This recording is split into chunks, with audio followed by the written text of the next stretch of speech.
Hey guys, welcome to another Tardis building video. Today I want to take the time, as I've promised for months and months and months, to talk to you about these faders right here on the Helm panel.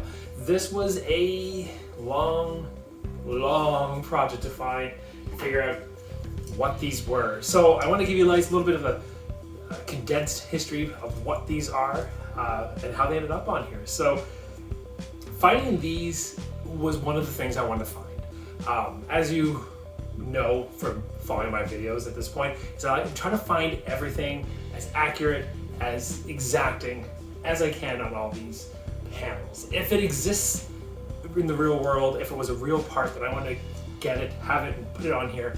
And thus, when I was creating this, I wanted to make sure that all the pieces would still be the same size. I didn't want to shrink down. As much as this is about 80% of the size of the console, I want to make sure that everything would still be the right size, so everything just gets crowded in. So part of that is finding the real parts for a number of reasons. One, scale, making sure things are correct, and two, just to have those vintage parts. So finding these was interesting.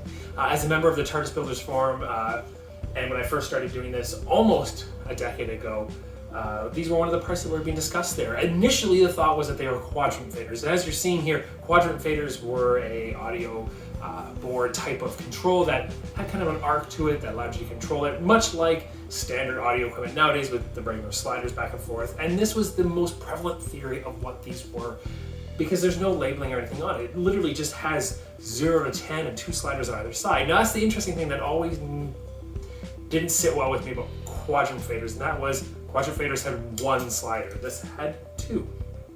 So it wasn't until very recently that, while looking down for the sliders on this panel here that I have recreated, that I found out that those 100% were lighting faders from like a theater. And looking at those, and I always had an assumption that whatever those were and these were somewhat related, mainly because it had the same scale, had dual sliders, they were in a different orientation, but they felt kind of like they were similar to each other. So that led me down the rabbit hole of looking up lighting faders, just from that discussion about those. And overnight, one night at like midnight, I found out about the company Strand Lighting. Now, Strand Lighting was a company that's been around since, well, in the 1950s, even earlier, around something like that. I'm not an expert. I did do a lot of reading and semi-research on it, but I'm by no means an expert on it. But back when theater lighting was a thing, which has been a thing for a long time, oftentimes, and this obviously pre-digital, they had large handles to control lights at different times, and stagehands in the back pulling these large handles, and Strand wanted to decrease that aspect and create lighting boards with these. Now these would be able to go through and manually have numbers attached to them, and as the person in the backstage, you know, okay, number 3 at this time, go to, you know, level 3, and you know. And it was really handy, really amazing how they decided to do that. Nowadays, everything's digital. Everything's in a box, smaller down. So these have become semi-obsolete. Now, what's interesting about these is they're very distinctive on here. And if you're looking at this, especially in the close-ups, you'll see that I have black and yellow, not the red that was used. There is red ones. There was a number of different colors. There's even mint green of this middle part. Really, it was dependent on style, what you wanted, how you want to look. If you want to have color coding, some had like every color. My intention is to turn these red at some point. I have a mold of it. But in the hunt for this, I ended up finding a half version similar to this one. Now this one is very similar to this one, except that it is half. And oftentimes, because they were often nested together, you actually had them combined like this, similar to how these ones are on the Tardis console. But this was really frustrating for me because I found a half one, but that meant what I was going to do is 3D model the base, make it double, and then cast all the other pieces. And I did start that procedure until I luckily came across a panel that was being destroyed, and I was able to get a select few of these that I'm really excited to have to add to this. It was a long journey to find Strand Lighting. They don't really exist anymore.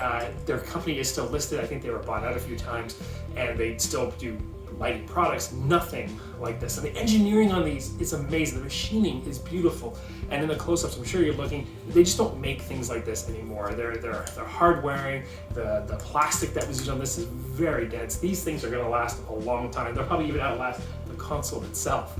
So what's really fun about finding out these things is the search. I did post on Facebook, I did post on Instagram and on the forums trying to find out exactly what these were, and I had ranges of answers from aircraft parts, because they look a lot like throttles, to, you know, again, sound and audio equipment. It ended up being related in a related field of light, but it's really cool. It's really cool to have these, to see the parts. And like I said, these are exactly what was used on the console. You can see it, all the details. They're all there, minus the color aspect. But what's cool is something like that at least is easy to replace. You can paint them, you can replace them by casting them or machining these. Like these were machined. I don't think these actual pieces were cast. But like I said, looking at them, they move really nice. They have a nice feel to them as far as movement. So of course, when they're on here, everything is just beautiful. So I know that's a condensed story about what these are, but again, trying to find these pieces, sometimes you gotta go 8 years searching hardcore and looking at everything you can. I've mentioned this a few times on these videos, but until you know the name of something, it's really hard to find it. But once you know the name, it opens up doors, it opens up paths that you never would have checked before. I'm still having trouble ever identifying exactly which one these are, but I'm really happy with my recreation. But these, having the exact ones, is just phenomenal. But once I knew the name, I was able to find it. Once, you know, and there's tons of websites out there if you want to know more about these.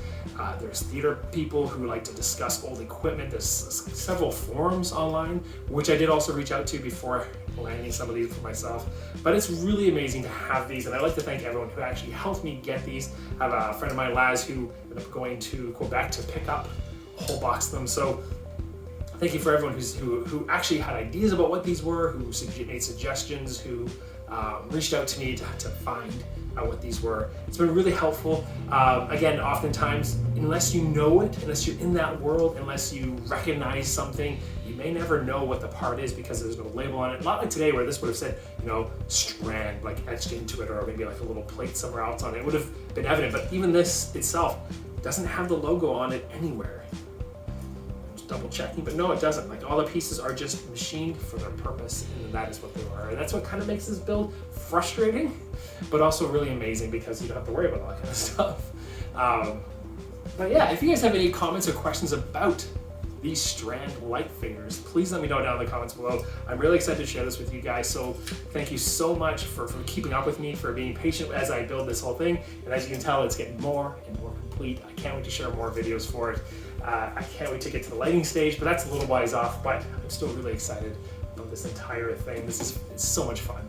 But anyway, guys, thank you so much for liking these videos. Thank you so much for following and subscribing, but most of all, thanks for watching, and we'll see you next time.